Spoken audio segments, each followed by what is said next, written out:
There is a common saying that two heads are better than one, and in most cases, this is true. However, if we were to apply that logic to tank design, it begs the question, are two cannons better than one?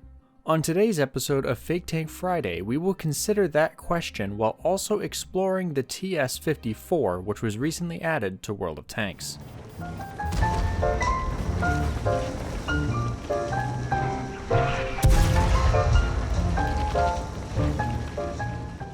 Double-barreled tanks are one of many concepts that have grown popular thanks to their addition into video games. To the average person, this may seem like the perfect way to increase a tank's firepower, leading to them questioning why it was never done in the real world. Although this has actually been tried several times over the years, the issues caused by the second gun really outweigh any benefit. We'll look at the real-world examples in a video of their own someday, but for today, we're focused on an almost certainly fictional example, courtesy of wargaming.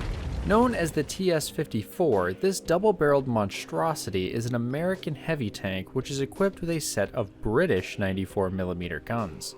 Which specific gun this refers to is unclear, as several British cannons measured 94mm.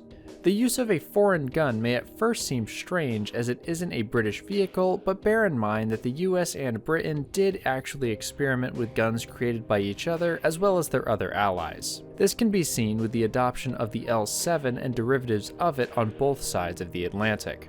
These guns are housed in a fairly well-armored turret boasting 304mm of armor on the front and 127 to 76mm on the sides and rear respectively. The hull by comparison is less protected with only 101mm on the front, 63mm at the sides, and 38 on the rear.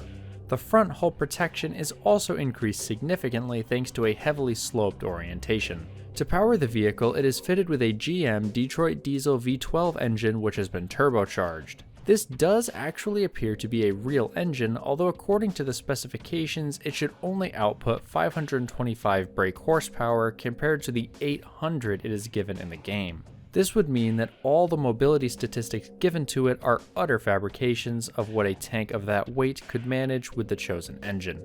I'm by no means an expert on engines though, so it is entirely possible that changes made to the engine could increase the output to 800 horsepower, although I doubt it.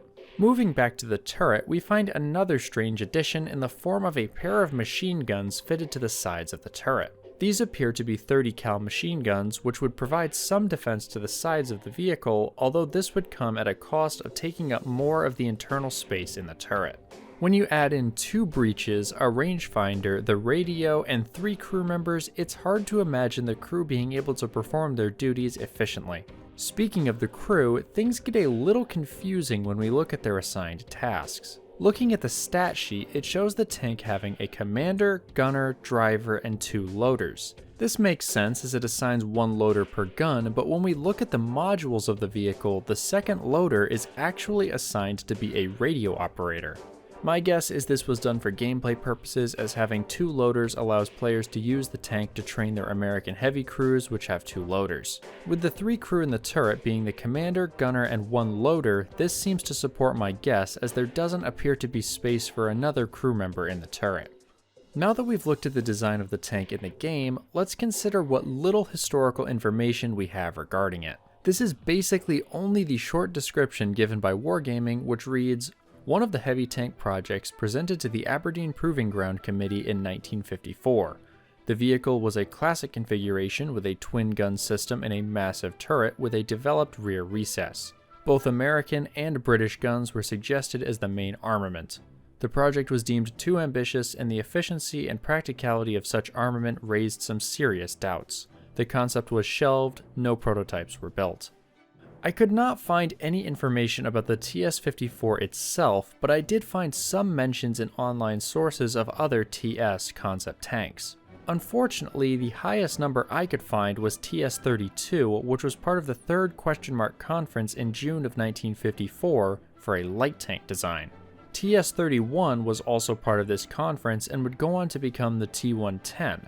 I can find no mention of the TS-54 in this conference.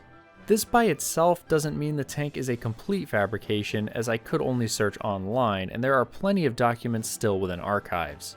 My opinion is that it is entirely plausible that this was a real proposal that was rejected, as they say. However, until we see proof in the form of a drawing or document of some sorts, I can only label it as a fake. The entire topic of concept tanks, tank proposals, and truly fictional designs is something I want to cover in a future video. Many people see it as a hard line where a vehicle either is fake or a real concept, but it's a bit more complicated than that. For example, the Tiger II 10.5cm was a real proposal, but didn't go further than that, and no interest in the design was shown. This would push it further towards being a fake tank than something which was actually considered but never got to the prototype stage. Back to the design shown in game, it has a number of flaws which would either cause it to fail if produced or never leave the drawing board. The primary one for me is the crew conditions within the turret. When we look at all the components and crew crammed within that space as I mentioned earlier, I cannot see it performing well. If it were to actually move into the prototype stage and then production, I guarantee the side machine guns would be removed. The double gun setup itself would be a non-starter, especially when there's only room for one loader. Even if you fitted the tank with an autoloader, the extra gun would not be worth the trade-offs. Adding it only forces the tank to become larger and heavier while carrying less ammo per gun. Overall, I think the design is an interesting concept, albeit heavily flawed. I'm not familiar enough with the many premiums available in World of Tanks to say whether or not it's worth buying World of Tanks Plus to get access to it, so that's something you have to decide for yourself. Let me know what you think of this design down in the comments. That's all I have for you today though, so thank you all for watching, and thanks to my channel members for helping support this content. If you like the content, consider becoming one using the join button below, or check out my merch using the link in the description. These support my content and help me have less sponsors in my videos. If you like this video, check out one of the ones popping up on your screen now, or the full Fake Tank Friday playlist. I'll see you all in the next video.